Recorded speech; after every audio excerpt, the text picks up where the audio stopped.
Hello, my name is Jeremy Malk. This is for Digital Identity, EIB Data, and my talk will be on how social media has affected politics and society.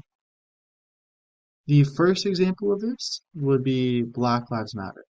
So this was a movement that started in 2014 in response to the acquittal of Trayvon Martin's murderer, George Zimmerman. Um, this was, of course, a big outrage that happened across many media networks and eventually led to the creation of the Black Lives Matter movement. And they spread this message through the hashtag Black Lives Matter to just grow this out and tell the world about what happened and what has happened with police brutality. Of course, the Black Lives Matter movement exploded and led to protests across the United States. Specifically in 2020, Black Lives Matter really picked up due to the death of George Floyd.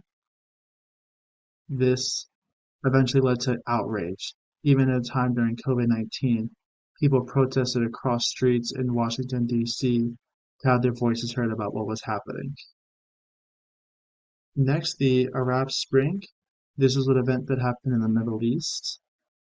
Um, Around this time, there were a lot of dictators who were controlling the media and not letting news go out. So protesters used social media to plan when and where they would stage their protests. As mentioned before, many of the news was censored, so the protesters took to social media to share photos and videos of what was happening to them.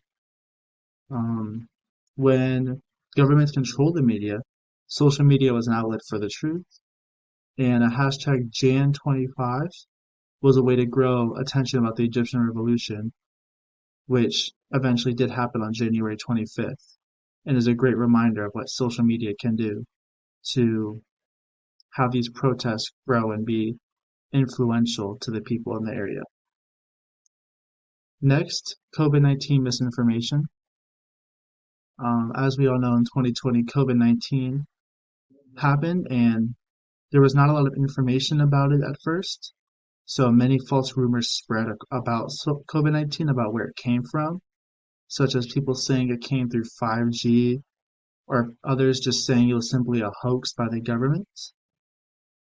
And this was not the only misinformation that spread.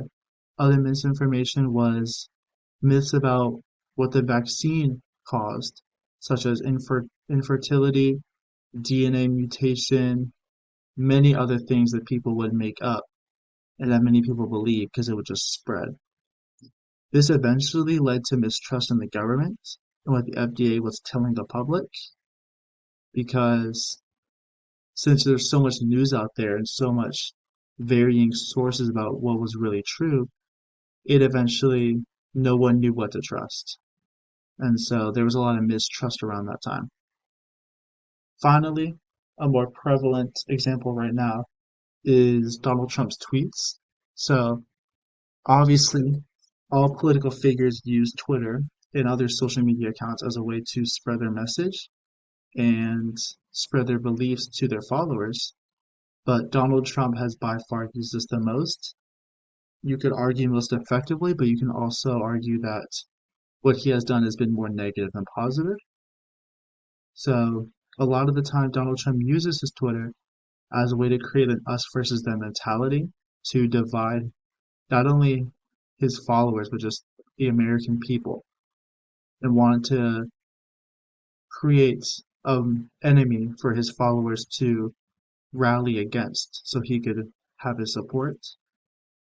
This Twitter bypassed traditional media outlets, so he did not have to go through the news to spread what his information and what he wanted to say. He could use Twitter and have it basically unfiltered. This, of course, changed many policies of social media companies because with such a big figure as the President of the United States, it's hard to remove him from these social media outlets, even if he was spreading a lot of information, misinformation. So the companies changed their policies around misinformation and topics like that so he could continue to tweet. This did end on January 6th, though, as he used Twitter as a way to incite violence in the Capitol, calling the election rigged. which led to a horrible event in Washington, D.C., where many were injured trying to raid and invade the Capitol. This eventually did get him banned from Twitter and many other social medias because of what he did, using social media to incite a revolution. These are my references, and that is how social media has affected politics and society.